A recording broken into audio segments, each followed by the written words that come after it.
Good evening, I'm Nima Rajan, and this is Forum Daily for Friday, May 13th. We begin tonight with a highly anticipated papal visit this summer in a step towards Indigenous healing. The Vatican says Pope Francis will stop in Alberta, Quebec, and Nunavut during his visit to Canada. It says the capital cities of Edmonton, Quebec City, and Iqaluit will act as bases for the trip for July 24th to the 29th. This visit follows the Pope's historic apology last month for the Roman Catholic Church's role in residential schools in Canada. An estimated 150,000 Indigenous children were forced to attend residential schools, most of which were run by the Church. Canada is being held up as an example for other G7 countries for its use of seized Russian assets to help pay for rebuilding Ukraine. Ukrainian Foreign Minister Dmytro Kuleba is urging his country's supporters to put further pressure on Russia's economy. He made the comments on the sidelines of a meeting of G7 foreign ministers in Germany. Canada's Melanie Joly tweeted photos of herself and Mr. Kuleba at the summit, saying she will always find time to connect with him. Meanwhile, federal NDP leader Jagmeet Singh admits that he found the verbal abuse from protesters in Peterborough, Ontario, to be intense, threatening, and insulting. He says while he can defend himself with his martial arts training, he worries that such harassment could keep incredible people from coming forward to run in politics. Police say they are actively investigating after a video circulated on social media showed protesters swearing and verbally abusing Mr. Singh on Tuesday. Some more bad news for Canada's national parks and historic sites. The capital budget for them is being slashed by more than 2/3 this year. The cuts come even as more than 30% of the agency's assets remain in poor or very poor condition. Parks Canada is also coming off a second year of lost revenues, thanks to COVID-19's effect on visitor numbers. Environment Minister Stephen Guilbeault said last week that a time-limited infrastructure program for the agency to bring its assets up to par has ended. On the East Coast, the Prince Edward Island government has announced new funding to help seed potato producers who were hit with the ongoing trade suspension with the United States. The island is unable to export seed potatoes as a result of the discovery of potato wart in several fields last fall. The $3 million in funding will help the seed producers to plant alternative crops during the suspension. Seed potato shipments are unlikely to resume until at least next year. To the west, a former BC premier says more regulatory certainty and simplicity are needed in Canada's gas sector. Christy Clark made the comments at a panel on North American energy security at the Canada Gas and LNG Conference in Vancouver. She says the country is losing ground internationally because of over-regulation. But Australia is making gains in the Pacific market. She says Canada can't play a role in trading its natural resources when it doesn't have pipelines to Southeast Asia. To the north, Yukon has announced it is making fourth doses of the COVID-19 vaccine available for residents aged 50 and older. Appointments will be available online for Whitehorse residents starting Friday. The territorial government says 6 months must have passed since the recipient's third shot in order to receive the second booster dose. Back in the east, New Brunswick's ban on the sale of flavored e-cigarettes will remain in place. This comes after the province's Court of Appeal upheld a lower court's decision. The province banned all e-cigarette flavors except for tobacco last September, but a vape store and 5 individuals wanted sales to resume, pending a full court challenge of the legislation. They argued that vape stores were suffering financially and that without flavored options, people trying to quit smoking would go back to tobacco. Moving to southern Manitoba now, where severe flooding that has displaced a few thousand people has been noted by scientists in space. Satellite images of the Red River Valley taken Monday and Tuesday showed the flooding on both sides of the Canada-US border. The images were named yesterday as NASA Earth Observatory's Images of the Day. Heavy snow and spring rainstorms have left many parts of Manitoba flooded in recent weeks. In Nova Scotia, RCMP are encouraging motorists to think twice before leaving pets in vehicles. With temperatures rising rapidly across the province yesterday, the police force issued a statement saying the inside of a vehicle can heat up fast. According to the SPCA, signs that an animal could be in distress include exaggerated panting, a rapid pulse, an anxious or staring expression, muscle tremors, lack of coordination, red or blue lips, convulsions, or vomiting.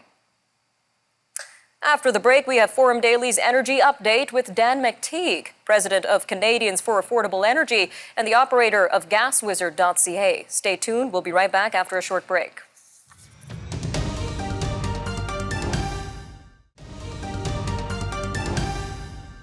Welcome back. We now have our weekly energy update with Dan McTeague, operator of the gas prediction website GasWizard.ca. Take it away, Dan.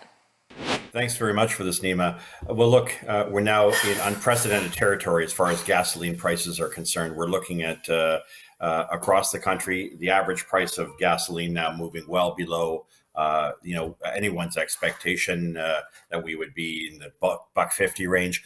We're now looking at $2 as the new reality. And of course, that means gasoline prices starting from Vancouver, heading up to $2.31 a liter by Sunday. If we're looking at Victoria, not far behind, likely $2.30. If we're looking at Alberta, Edmonton, Calgary, in the $1.70, $1.72 range. Saskatchewan, $1.78 to $1.81. Same for Manitoba. Northern Ontario, well, sky's the limit there. You're looking at maybe as much as $2.15 a liter for gasoline coming into the into the long weekend next week. Of course, for Southern Ontario, all unprecedented prices. We're seeing $197.9 now, moving to $202 on Saturday, moving to $206.9 on Sunday, and of course for Montreal that means $2.12 for a liter of gasoline.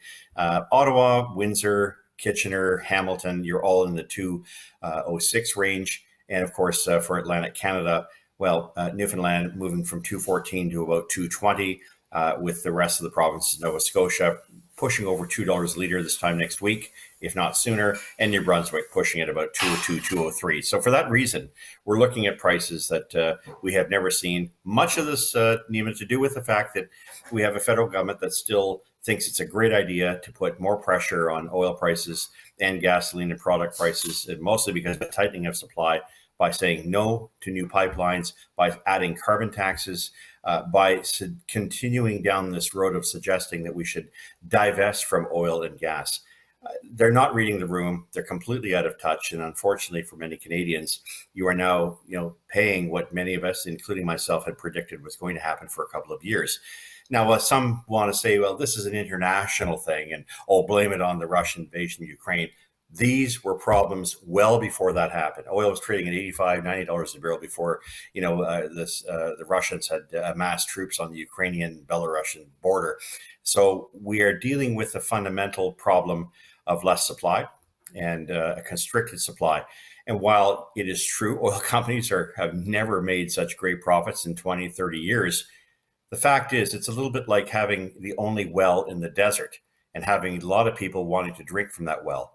When you don't make new wells available, you're not willing to bring out more supply, it means that precious little amount of water that you have for so many people will fetch a much higher price. In other words, green policies are very much at the heart of why we've seen these prices rise. And it's not just true of Canada, it's true of Europe, and it's also true of the United States. Just a little bit of information for all our viewers here. The United States used to produce 13.1 million barrels a day pre-COVID, back at a time in which they were fracking and going bonkers when it came to production of oil. Now they're down to about 11.3 to 11.5 million. That means they're short 1.5 million barrels. They still import significant amounts from Russia, about 800,000 barrels a day. But of course, the Biden administration, apart from saying no more leases on federal lands, is also the same Biden administration that foolishly decided to kill the Keystone XL pipeline. I guess what this all means is this is not an international problem. This is a made-at-home Canadian problem that could have had an international explanation and perhaps a solution to the shortfall of 2 to 3 million barrels that the world desperately needs today. Why? If we had not killed the Keystone pipeline, let me change that. The Trudeau government and its friends in the NDP and Greens and Bloc had not killed the Keystone, rather the Northern Gateway pipeline, the Energy East pipeline, allowed activists to fool around with the Trans Mountain pipeline, including the British government of British Columbia, who used any tool in the toolbox, as Horgan said at the time. you'd probably be able to deliver that 2 million barrels. That would drive the price of oil down probably 20 to 30 bucks a barrel. It would actually see the Canadian dollar rise in value. So it would meet the US dollar. We'd be saving 50 to 60 cents a liter. Throw in the 12-cent a liter carbon tax the federal government imposed, which moves faster than the rate of inflation. You can see why this country is careening to an inflationary crisis of its own making and an international crisis, which it could have helped avert. That's my take. I served this country in foreign affairs, and I served it in terms of consumer affairs as far as the Liberal Party was concerned. So I don't come at these very easily. We'll talk about the high prices coming next week for the May 2-4 weekend, Nima. We'll talk to you then. Thanks for having me. Lots to consider. Thanks for that, Dan. Again, that was Dan McTeague, president of Canadians for Affordable Energy and the operator of the gas prediction website gaswizard.ca. Stay tuned. We have our crypto and digital asset update with Catherine Murray up next, so stay tuned. We'll be right back.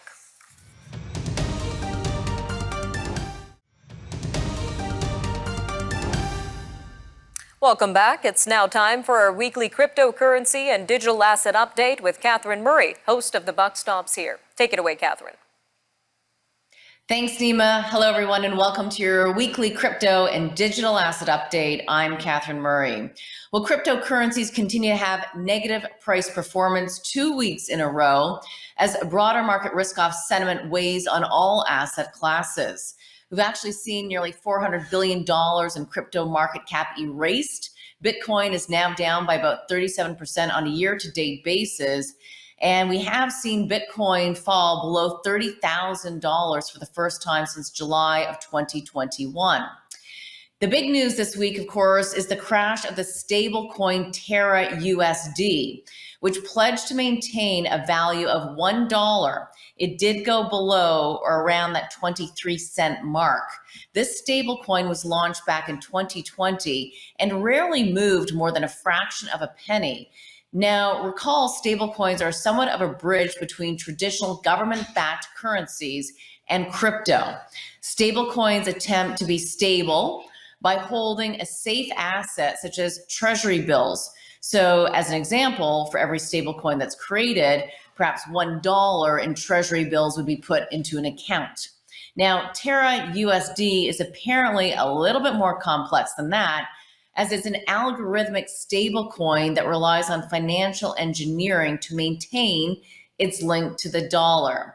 Interestingly, on the back of this news this week, Treasury Secretary Janet Yellen was even more vocal than she has in the past, calling for stablecoin regulation. The collapse, of course, has also had a cascading effect on other stablecoins and also cryptocurrencies in general. Now, despite the volatility that we are seeing and the pullback in values, crypto product developments absolutely do continue. After a 5-year battle, Australia actually launched its first crypto ETF. The listing is just the latest in the globalization of exchange-traded products that invest in physical cryptocurrencies. These products right now are available in Canada, as we know, also Brazil, and a number of European countries. Futures-based crypto ETFs are what's available in the United States. And interestingly, we continue to see developments on the social media platforms such as Instagram, which of course is owned by Facebook, or Meta, the new name. They said that they will be supporting NFTs, or non-fungible tokens, for crypto art from a number of major blockchain networks. The CEO, Mark Zuckerberg, did hint to this, that NFTs would be coming to Instagram back in March. And it's always been really interesting to me to see some of the smartest people I've worked with on Wall Street move to start dedicated crypto and digital hedge funds, and also, of course, digital and crypto brokerage houses. To see them make that move, and also, of course, to see things like stock trading platforms like a Robinhood offer crypto to their client base. Now we are hearing that Bitcoin exchange Kraken is exploring offering stocks as part of what they are calling part of their super wallet that they want to be able to offer to their client base. That is according to their CEO. Nima, I'm not sure exactly what that means in terms of all this cross-pollination. Maybe it's collaboration. Maybe it's for all of us to have a better, more efficient super wallet. We'll leave it there. Back to you. Lots to keep our eyes on, Catherine. Thanks for that. For more market coverage, tune in to Catherine Murray on The Buck Stops Here. All right, well, meanwhile, it looks like cryptocurrency tycoons are emerging as the new power players in U.S. politics. This comes as they pour millions of dollars into primary elections as they try to gain influence over lawmakers and other government officials. This year, for the first time, industry executives have flooded money into federal races, regardless of party. Records and interviews show them spending $20 million so far. Cryptocurrencies are a digital asset that can be traded over the internet without relying on the global banking system, which is highly speculative and often lacks transparency. Now, you may think crypto and soccer don't mix, but listen to this. An American consortium has bought an English soccer team with the ultimate aim of winning the Premier League title. Now, some would say there's nothing especially new there, but there is a huge catch when it comes to the recent purchase of Crawley Town. The unheralded 4th Division club has been bought by a group of investors, and they pledge to shake up the status quo by using the world of cryptocurrency and Web3 technology to fuel the rise of a sports team. All right, stay with us. When we return, we'll have more news happening from around the world, so stay tuned to Forum Daily. We'll be right back after a short break.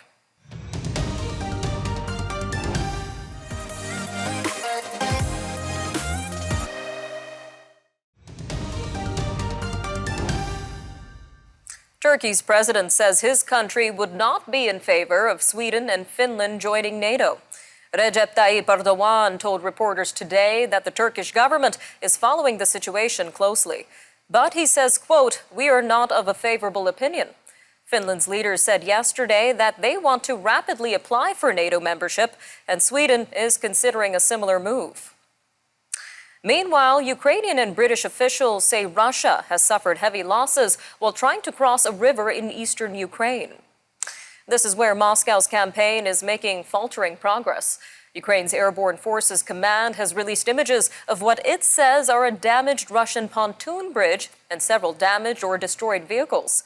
Britain's Defense Ministry says conducting a river crossing in a contested environment is extremely risky and points to the pressure that Russian commanders are under. All of this comes as tensions continue to rise between Australia and China. Australia's defense minister says a Chinese warship with spying capabilities has been hugging the western coastline. Minister Peter Dutton says this amounts to an aggressive act. He said the ship was sighted Friday morning, heading north about 250 nautical miles from Broome in Western Australia. And it had been tracked along the coastline for the past week. He said it is without precedent for a Chinese warship to venture so far south, and authorities are monitoring the situation closely. In the U.S., Federal Reserve Chair Jerome Powell has acknowledged for the first time that high inflation and economic weakness overseas could thwart his efforts to avoid a recession. Mr. Powell won Senate confirmation this week for a second four-year term. He has previously sought to portray the Fed's efforts to tighten interest rates as consistent with the so-called soft landing for the economy. In that scenario, the Fed would tighten borrowing costs enough to cool the economy and bring down inflation without going so far as to tip the economy into recession. Moving to Croatia now, where lawmakers have approved a law that paves the way for the introduction of the euro currency next year.